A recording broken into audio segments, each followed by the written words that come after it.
In continuing coverage of the Chad Isaak trial, the defense wrapped up its case today in a little over 2 hours, calling 6 witnesses to the stand. KX News' Brooke Williams has been following the trial. She joins us now live. Brooke, there was mention made of a dental appointment today. Why did one of the defense witnesses bring that up? Well, Nicholas, a patient of Isaac's was asked whether her noon appointment for April 1st, 2019 was rescheduled by the doctor. And that timing is important because the murders took place on that same day, the morning of April 1st, 2019. And the witness testified that, yes, the Saturday before the murders, Dr. Isaak called her up and asked to push back her noon appointment for later in the day. And she testified the reason he provided was that he had a dental appointment. The state on its rebuttal set out to prove that such an appointment never existed. The first witness the defense called to the stand was Ben Pace, an RJR employee. He testified to meeting Isaak when RJR took over the mobile home park where Isaak resided as property managers. In your discussions with other residents, did you receive any complaints about Dr. Isaak? No. Okay. You receive any complimentary information? I believe his neighbor said that he was, I quote, neighborly. Okay. Isn't it true that that neighbor actually just said he waved to her? Yeah. Pace also explained why a business card with Robert Faulkner's first name written on it may have been found in Isaac's possession. And do you recall at the end of that conversation, Robert giving Dr. Isaak a business card? Either Robert or myself handed the card to him, yes, okay, with his name on it. And do you recall writing Robert's name on that card? I don't remember writing it that day, but in the past I have done that for Robert. The defense also called 2 of Isaac's chiropractic patients to the stand. Both had appointments scheduled with Isaak for the day of the murders, April 1st, 2019, and testified that nothing about the chiropractor's behavior on that day seemed incredibly out of the ordinary. Does anything stand out to you about that appointment?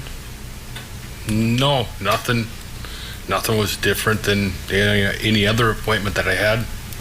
When you spoke to that law enforcement officer, he specifically asked you if there was anything odd about that appointment on April 1st, correct? Yeah. Do you remember your response? He was going to adjust my neck, and then he was going to adjust it, then he just kind of walked in the back, and he came back and didn't crack it or adjust it, and then we carried on with the appointment. Do you recall Dr. Isaak drinking orange soda from a 2-liter? Yeah. Okay. And do you recall during that meeting, was it 2-liter in the office area? I do not remember. Be safe to say that he wasn't drinking the 2-liter as he was performing chiropractic treatment on you. Right. Is it possible that he got up to take a drink of soda and come back? Very possible, yeah. The second patient called to the stand, Doris Sorensen, testified she had been a patient of Isaak for years. She saw him monthly, and her appointment was almost always for noon on a Monday.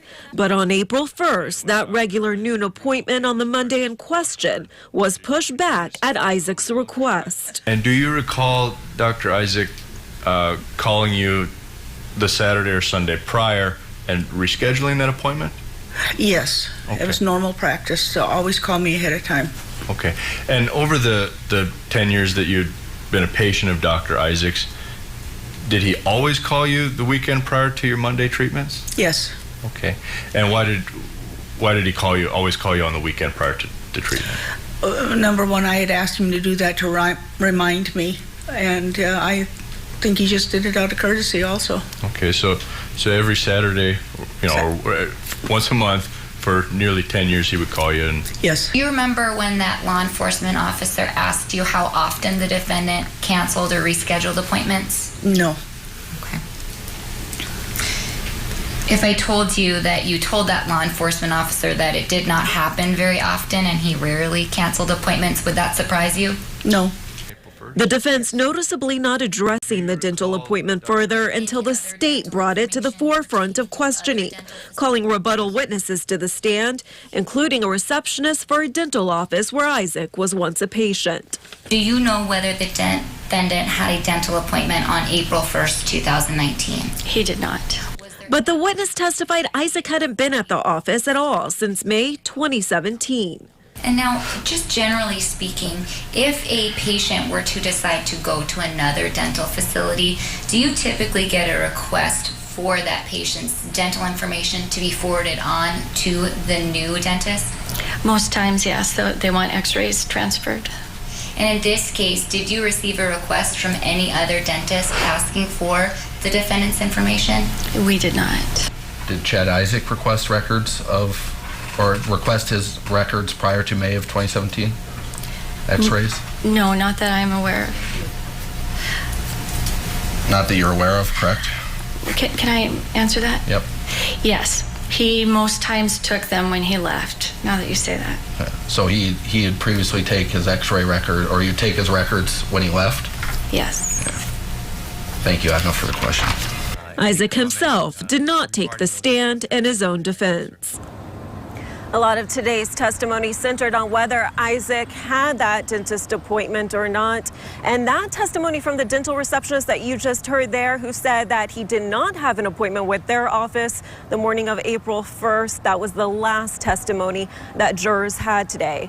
Closing arguments are scheduled for tomorrow morning, and then jury deliberations will begin. We don't know how long those will take, Nicholas, but the judge did address that today, saying that if jurors have not reached a decision by Friday, jury deliberations could carry over into Saturday, so we could have a verdict as soon as tomorrow, or it could go into the weekend or later. Nicholas? Okay, Brooke, thank you very much. And you can continue our live streaming coverage of this case on our Facebook page or kxnet.com.